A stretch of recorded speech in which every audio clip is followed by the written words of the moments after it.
নমস্কাৰ আলহীসকল, আজি মই এই ভিডিঅ'ত এটি ডাঙৰ ইণ্টাৰেষ্টিং ফেক্ট তথা আমি সাধাৰণ ৰাইজৰ এটি মনৰ প্ৰশ্নৰ বিষয়, যিটো প্ৰশ্নৰ উত্তৰ ইমান দিনে আমাৰ হাতত নাছিল চাগে।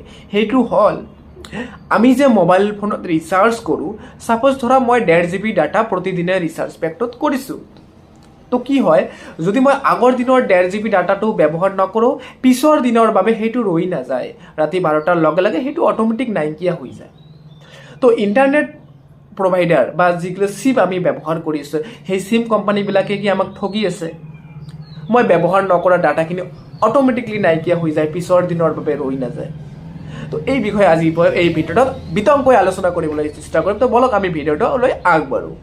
তো আমি যে মোবাইল ফোন ব্যৱহাৰ কৰোঁ, মোবাইল ফোনত ফোন বা ইণ্টাৰনেটৰ বাবে নিশ্চয় কিবা এখন চিম লাগিবই, আৰু চিমখন আপুনি জিঅ', এয়াৰটেল, VI যিকোনো ব্যৱহাৰ কৰে। তো এই চিমখন অকল ব্যৱহাৰ কৰিলে নহয়, চিমখনক আকৌ ৰিচাৰ্জ কৰিব লাগে। ছাপ'জ ধৰি লওক মই যিটো প্লেনেৰে ৰিচাৰ্জ কৰিছোঁ সেইটো হ'ল 28 দিনৰ বাবে, আৰু প্ৰতিদিনে 1.5 GB কৈ মই ডাটা পেক পাওঁ।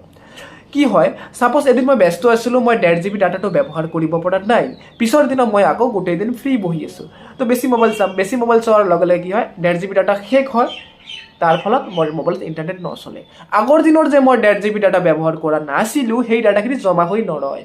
যদি জমা হৈ থাকিলে কিমান ভাল হ'লহেঁতেন ন?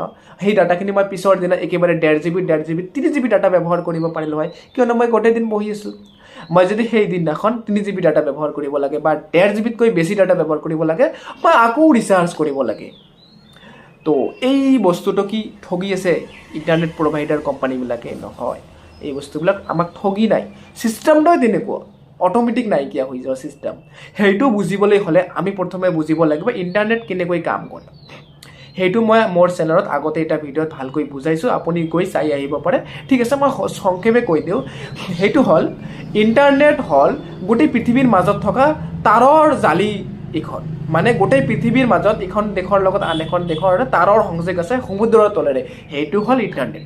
আপুনি যদি মোৰ এই ভিডিঅ'টো ইউটিউবত চাই আছে, তেনেহ'লে কি হৈছে, মই ভিডিঅ'টো যেতিয়া আপলোড কৰিছোঁ বনাই কিনে, তেতিয়া ভিডিঅ'টো তাৰেৰে গৈ কিনে আমেৰিকাৰ ইউটিউবৰ হেড অফিচ আছে, তাত জমা হৈ গৈছে। আমেৰিকাৰ ইউটিউবৰ ডাটা চেণ্টাৰত মোৰ ভিডিঅ'টো ছেভ হৈ আছে।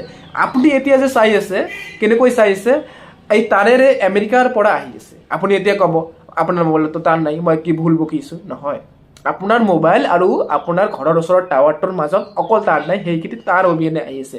বাকী আপোনাৰ ঘৰৰ ওচৰত টাৱাৰটোৰ পৰা আমেৰিকাৰ ইউটিউবৰ হেড অফিচ অফ দি তাৰ বিচো আছে। তো এইখিনি ইণ্টাৰনেট এনেকৈ চলে। ঠিক আছে, এতিয়া কথা হ'ল, ইণ্টাৰনেট যে আমি 1.5 GB কৈ ডাটা পাওঁ, আমি সেই 1.5 GB ডাটাখিনি কিনি নলওঁ, আমি অকল সময়খিনিহে কিনি লওঁ।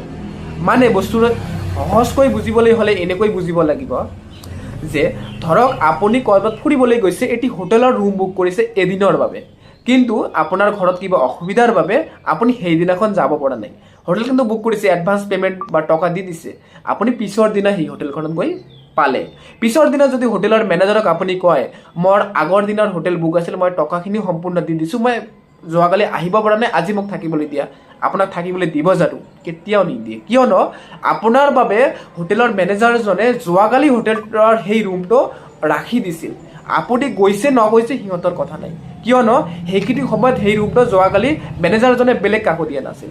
আপুনি নগৈছে, ৰুম খালী আছিল, আজি গৈছে, আজি নাপাব, কাৰণ আজিৰ বাবে সেই ৰুমটো বেলেগক দি দিছে মেনেজাৰজনে। ইণ্টাৰনেটৰ 1.5 GB ডাটা ঠিক তেনেকুৱা, যে আপুনি ইণ্টাৰনেটৰ 1.5 GB বা কিমান সেইখিনি কিনা নাই, আপুনি অকল সময়খিনি কিনিছে। এই সময়খিনি আপুনি ব্যৱহাৰ কৰিব পাৰিব, সেই সময়খিনি আপুনি ব্যৱহাৰ কৰক, নকৰক সেইটো আপোনাৰ কথা। আপুনি যদি নকৰে, হোটেলৰ ৰুমৰ নিচিনা সেইটো গুচি গ'ল। আপুনি যদি আকৌ ব্যৱহাৰ কৰিব বিচাৰে, আপুনি যদি পিছৰ দিনা গৈ থাকিব বিচাৰে, আপুনি পিছৰ দিনৰ বাবে হোটেল বুক কৰিব লাগিব, আকৌ এটা ৰুম। ঠিক তেনেকুৱা আপুনি যদি পিছৰ দিনা ইণ্টাৰনেট বেছি লাগে, আপুনি আকৌ ৰিচাৰ্জ কৰিব লাগিব। ছাপ'জ ধৰি লওক আপুনি চলোৱা চিমখন জিঅ', আৰু এই মাহত জিঅ' চিমত মুঠ 100জন মানুহে ৰিচাৰ্জ কৰিছে। তেতিয়া জিঅ' চিমে যাতে এই 100জন মানুহে অসুবিধা অবিহনে বা অসুবিধা নোপোৱাকৈ ভালকৈ ইণ্টাৰনেট চলাব পাৰে, তাৰ বাবে এই তাৰ পিছৰ কোম্পানী, যাক ইণ্টাৰনেট প্ৰভাইডাৰ বুলি কোৱা হয়, তাৰ পৰা জিঅ' চিমে সময় কিনিব, 100জন মানুহে যাতে অসুবিধা নোপোৱাকৈ ইণ্টাৰনেট ব্যৱহাৰ কৰি থাকিব পাৰে।